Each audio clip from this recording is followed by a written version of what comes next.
वसईच्या रानगाव मर्सेस येथे सहलीसाठी आलेल्या ग्रुपवर अचानक दुःखाचा डोंगर कोसळल्याची घटना घडली आहे। भांडूपच्या गणेशनगर येथून 14 महिला आणि 4 लहान मुलांचा ग्रुप बुधवारी वसईच्या मर्सेस रानगाव येथील HD रिसॉर्टमध्ये पिकनिकसाठी आला होता। सर्वजण दुपारच्या जेवणात व्यस्त असताना एक चिमुरडी स्विमिंग पूलच्या पाण्यात उतरली आणि तिचा पाण्यात बुडून मृत्यू झाला।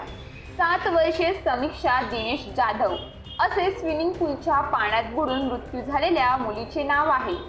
दुपारी 1 ते 1:30च्या सुमारास ही घटना घडली आहे।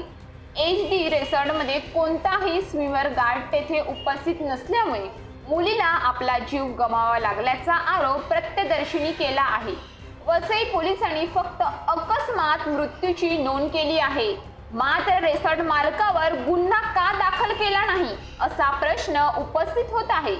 वसई विरार नालासोपारा परिसरातील समुद्र किनाऱ्यावर असे अनेक अनधिकृत रिसॉर्ट बांधण्यात आले आहेत, त्यामध्ये अशा घटना घडल्या आहेत। अनधिकृत रिसॉर्टबाबत अनेक वेळा तक्रारी करून देखील पोलीस, महापालिका प्रशासन आणि महसूल प्रशासन यांच्यावर का कारवाई करत नाही?